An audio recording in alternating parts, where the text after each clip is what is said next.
Chers amis, bonjour. Ici Émile Guy de l'Église diocésaine. Il me fait grand plaisir de débuter une nouvelle série sur la joie de l'Évangile.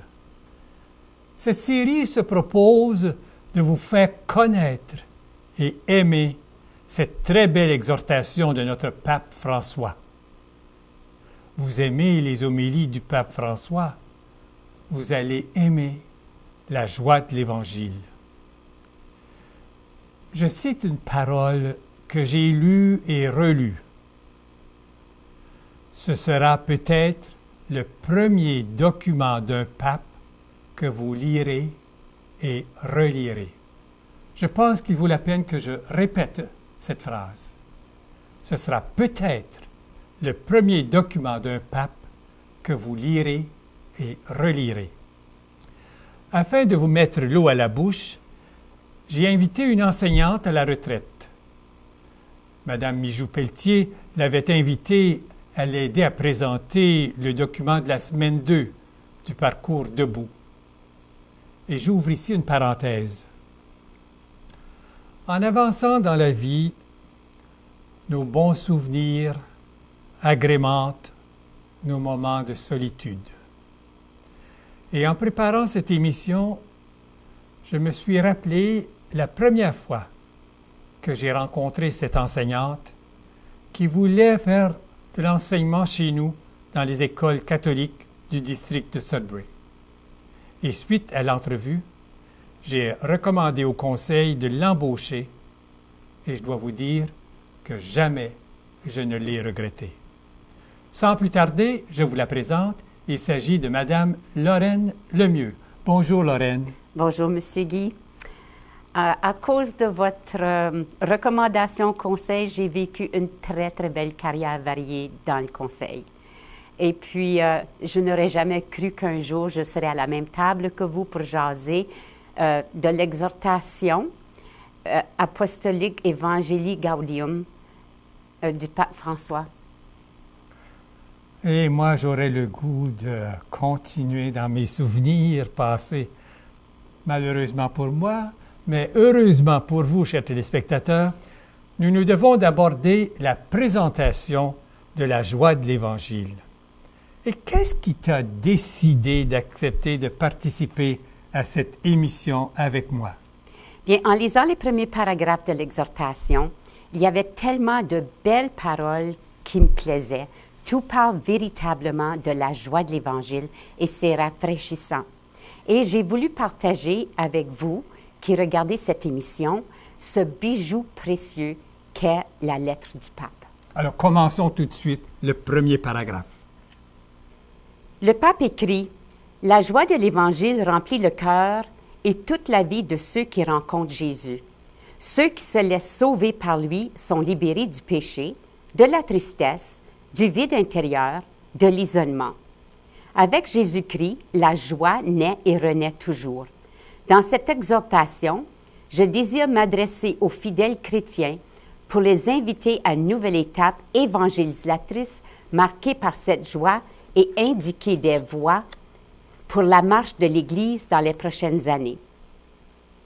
C'est par ces mots que s'ouvre l'exhortation apostolique Evangelii Gaudium, dans laquelle le pape François développe le thème de l'annonce de l'Évangile dans le monde actuel, en se basant, entre autres, sur la contribution offerte par les travaux du synode qui s'est déroulé au Vatican du 7 au 28 octobre 2012. La nouvelle évangélisation pour la transmission de la foi chrétienne. Et j'aimerais souligner qu'Evangelii Gaudium est le premier texte entièrement de la main du pape. Et qu'est-ce que le pape nous dit dans ce premier paragraphe? Bien, le pape François nous invite à redécouvrir Jésus dans la joie de l'Évangile. Ma petite sœur et son époux ont acheté le livre au début de l'année et puis ma sœur me disait que c'était merveilleux ce que le pape écrivait et qu'elle avait à nouveau espoir que l'Église, par ce nouveau pape, puisse rejoindre le peuple et leur donner le goût de revenir à l'Église. Et moi, j'aimerais relire la dernière phrase du paragraphe. Je cite. Dans cette exhortation, le pape dit « Je désire m'adresser aux fidèles chrétiens pour les inviter à une nouvelle étape évangélisatrice marquée par cette joie et indiquer des voies pour la marche de l'Église dans les prochaines années. Alors, dans cette phrase-là, le pape nous dit qu'il veut s'adresser aux fidèles chrétiens. C'est donc à nous tous, à toi et à moi, qu'il désire s'adresser. Il nous invite, c'est une invitation, il nous invite à une nouvelle étape évangélisatrice. Et cette étape doit être marquée par la joie. De plus, il veut nous indiquer des voies, des orientations à prendre comme Église dans les prochaines années. Alors, regardons quels sont les titres de la première partie que nous utiliserons aujourd'hui afin de nous orienter un peu. Il y a 3 grands titres. Une joie qui se renouvelle et se communique. La douce et réconfortante joie d'évangéliser. Et la 3e, la nouvelle évangélisation pour la transmission de la foi. Alors, dans ces titres-là, il y a des mots qui se répètent. Tout d'abord, le mot « joie ». On voit le mot « joie » 2 fois. Et dans toute la lettre, on retrouvera le mot « joie » 95 fois. Ce n'est pas moi qui l'ai compté. J'ai lu ça en quelque part.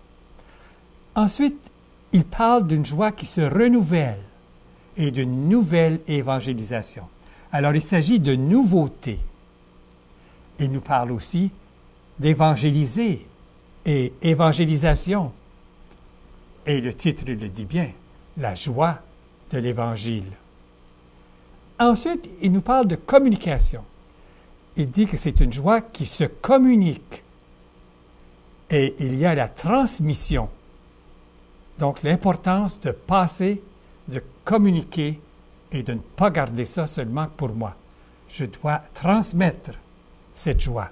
Alors, ces titres-là nous situent bien dans la présentation.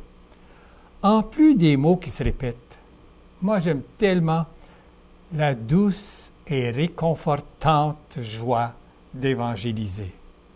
C'est comme si le pape voulait nous prendre dans ses bras, comme une bonne maman ou comme un bon papa qui veut nous encourager à aller plus loin, nous réconforter. Maintenant, penchons-nous sur des phrases que nous aimons dans cette première partie de la lettre intitulée « Une joie qui se renouvelle et se communique ». Bien, dans le paragraphe 2 que je vais lire, parce que c'est ce que le pape dit, le grand risque du monde aujourd'hui, avec son offre de consommation multiple et écrasante, est une tristesse individualiste qui vient du cœur bien installé et avare, de la recherche malade de plaisirs superficiels, de la conscience isolée. Quand la vie intérieure se ferme sur ses propres intérêts, il n'y a plus de place pour les autres. Les pauvres n'entrent plus. On n'écoute plus la voix de Dieu. On ne jouit plus de la douce joie de son amour. L'enthousiasme de faire le bien ne palpite plus. Même les croyants courent ce risque. Je dois dire qu'il est si facile de se refermer sur soi-même, de rester dans sa coquille et de ne point sortir de sa zone de confort. Et puis c'est vrai que la joie de vivre s'éteint aussi et on ne jouit plus de la douce joie de l'amour de Dieu.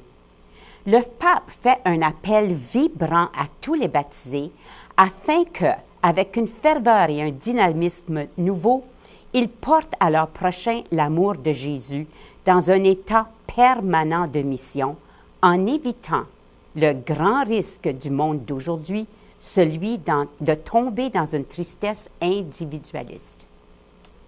Quand on n'écoute plus la voix de Dieu, on ne jouit plus de sa douce joie, de son amour. Et je commence la lecture du paragraphe suivant. Le pape écrit « J'invite chaque chrétien, en quelque lieu et situation où il se trouve, à renouveler aujourd'hui même sa rencontre personnelle avec Jésus-Christ ou au moins à prendre la décision de se laisser rencontrer par lui, de le chercher chaque jour sans cesse.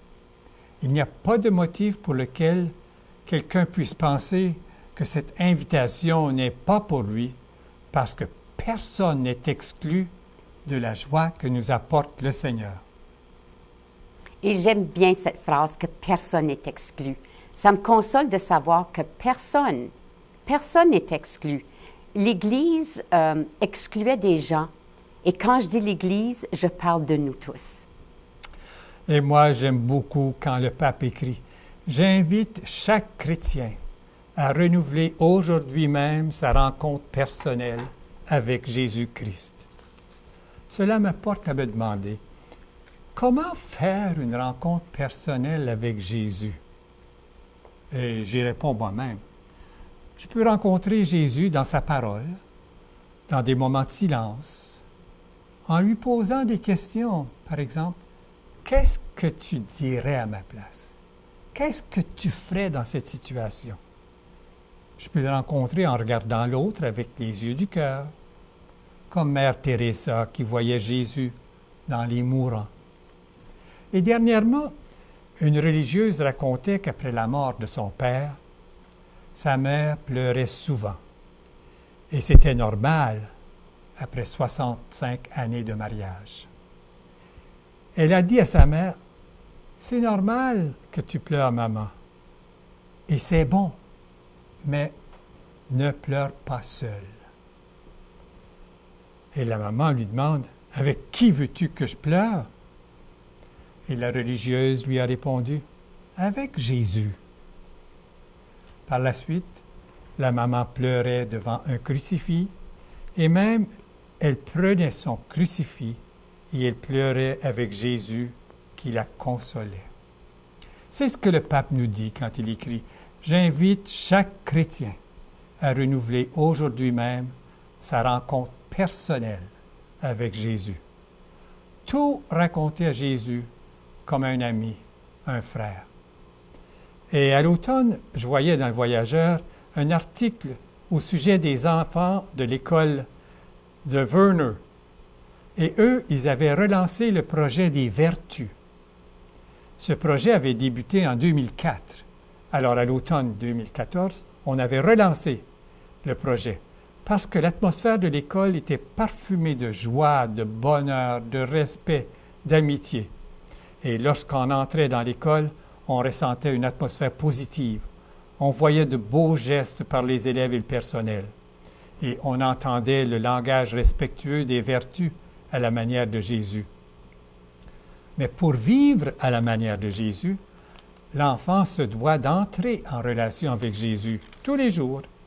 C'est ce que le pape nous invite à faire quand il écrit « Renouveler aujourd'hui même sa rencontre personnelle avec Jésus-Christ. » Et je continue la lecture du même paragraphe. Celui qui risque, le Seigneur ne le déçoit pas. Et quand quelqu'un fait un petit pas vers lui, il découvre que celui-ci attendait déjà sa venue à bras ouverts.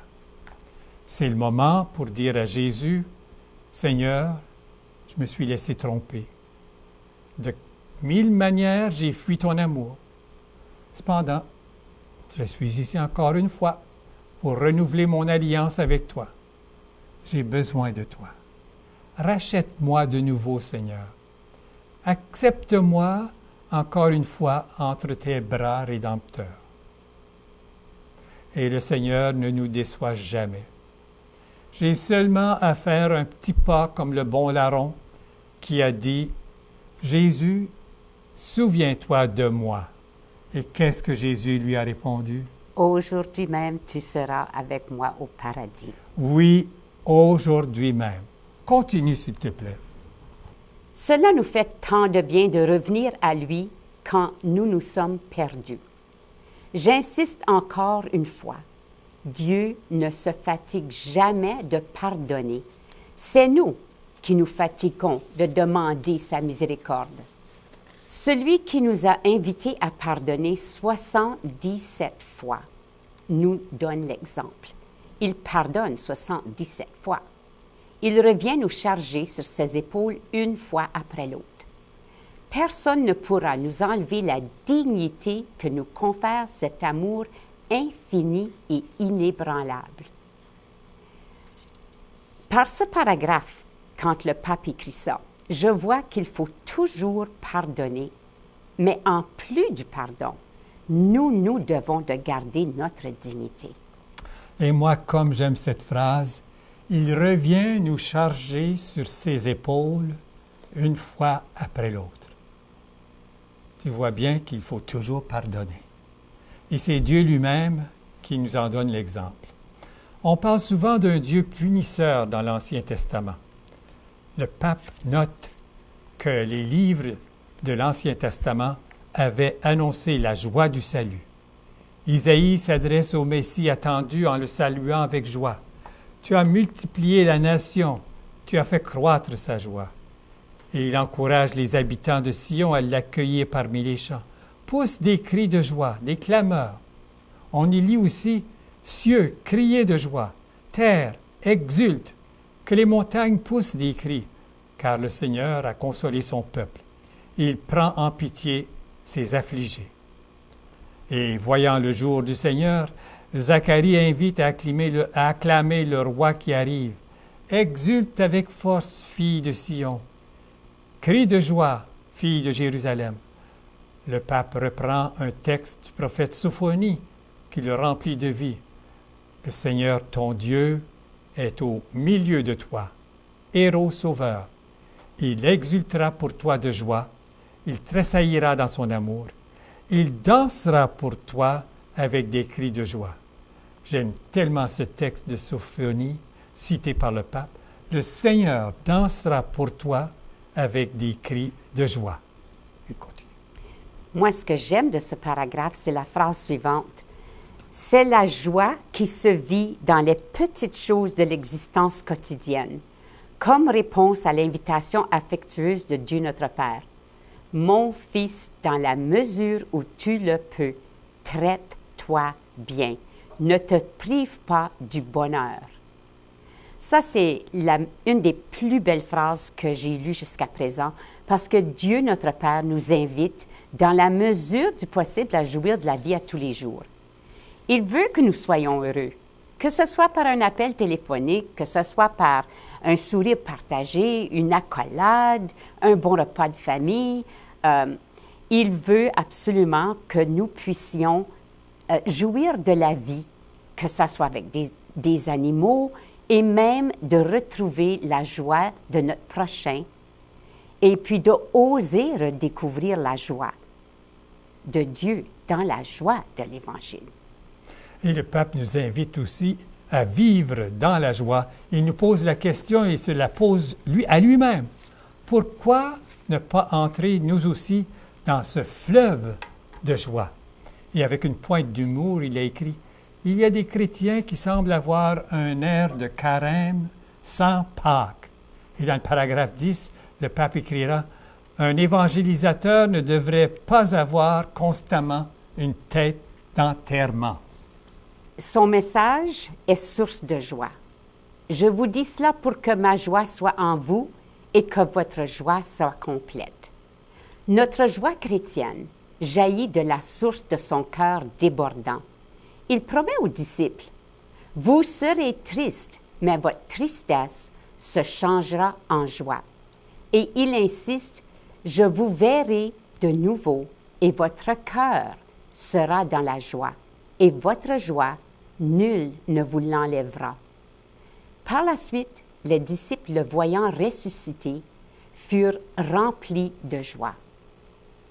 Ici, j'aimerais m'arrêter pour faire un commentaire. C'est Dieu ne nous dit pas que nous n'allons pas avoir des moments de tristesse ou même des moments de choses difficiles dans notre vie.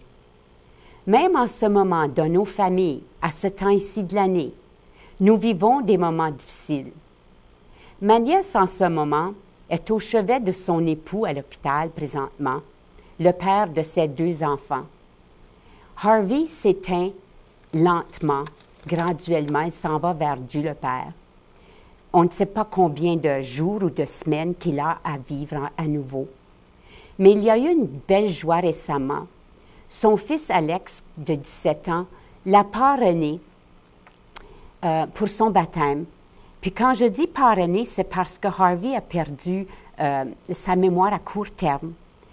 Mais il a toujours voulu être baptisé et devenir catholique. Alors, le mois passé, c'est ce qu'il a vécu.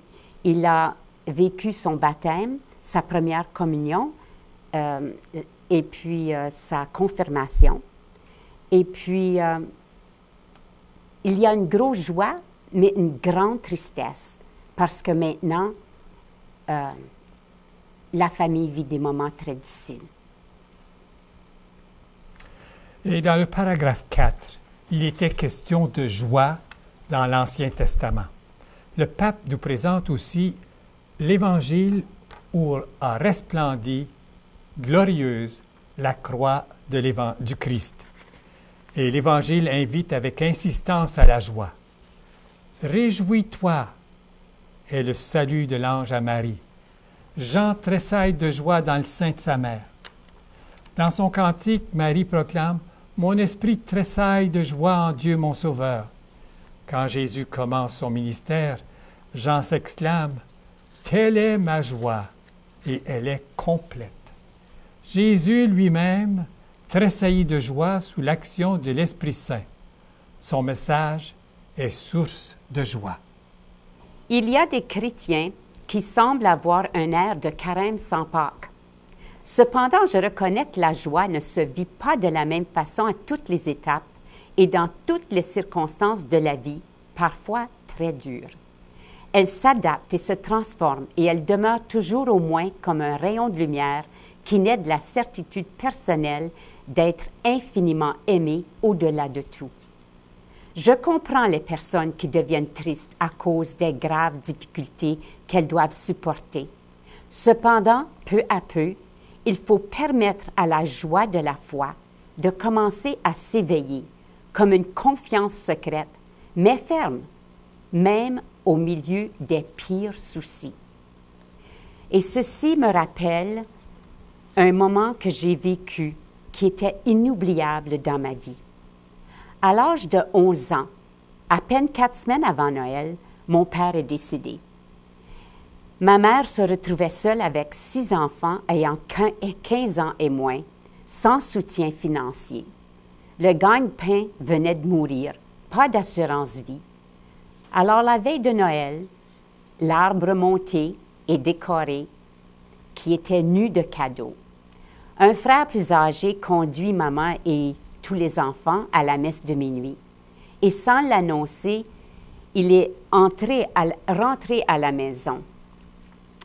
Et puis, quand nous sommes revenus, accompagnés de lui, qu'on ne savait pas qu'il avait disparu pendant la messe, nous sommes rentrés avec un arbre plein de cadeaux.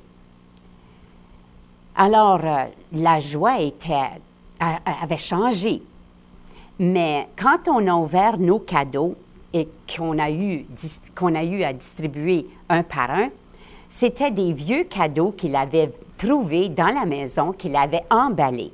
Et puis, nous nous sommes mis à rigoler de cette belle aventure. Même, on avait un cousin qui venait à tous les ans, puis il avait un gros cadeau très pesant.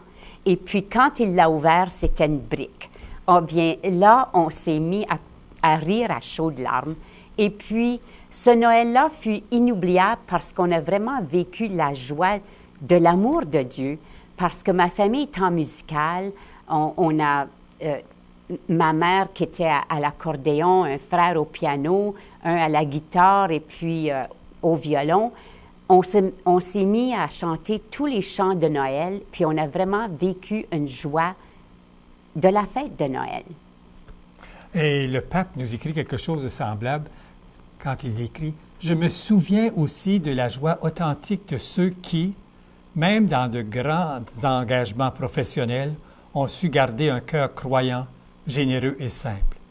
De diverses manières, ces joies puisent à la source de l'amour toujours plus grand de Dieu qui s'est manifesté en Jésus-Christ. » Et j'aime beaucoup quand il écrit « Je peux dire que les joies les plus belles et les plus spontanées que j'ai vues au cours de ma vie sont celles de personnes très pauvres, qui ont peu de choses auxquelles s'accrocher.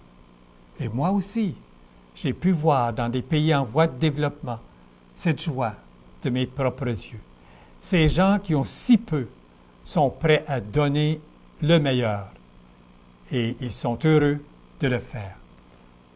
Et nous sommes allés les visiter et ils apprécient tellement notre joie. J'ai toujours cru que la joie de l'Évangile se trouvait dans notre vécu. Et donc, dans le paragraphe suivant, le pape continue à nous dire que c'est seulement grâce à cette rencontre ou nouvelle rencontre avec l'amour de Dieu qui se convertit en heureuse amitié que nous sommes délivrés de notre conscience isolée et de l'autoréférence. Nous parvenons à être pleinement humains quand nous sommes plus qu'humains, quand nous permettons à Dieu de nous conduire au-delà de nous-mêmes pour que nous parvenions à notre être le plus vrai. Là se trouve la source de l'action évangélisatrice, parce que si quelqu'un a accueilli cet amour qui lui redonne le sens de la vie, comment peut-il retenir le désir de le communiquer aux autres? Et Lorraine, c'est presque tout le temps que nous avons. J'aimerais que tu indiques à nos gens comment obtenir la joie de l'Évangile, le document. Je vous invite à vous rendre au site du Vatican II et là, vous allez pouvoir télécharger la version de votre choix dans la langue de votre choix. Et moi, je dis qu'à la librairie du centre, située près de la caisse La Salle du Nouveau Sudbury, on se fera un plaisir de vous vendre une version de la joie de l'Évangile. Et Lorraine, je te remercie beaucoup d'avoir répondu à mon invitation, malgré tes hésitations. Et chers vous tous et toutes, j'espère que cette première émission vous a donné le goût de lire cette belle lettre de notre pape François.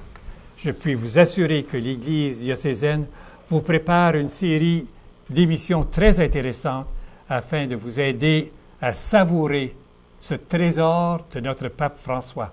Au revoir, à une prochaine.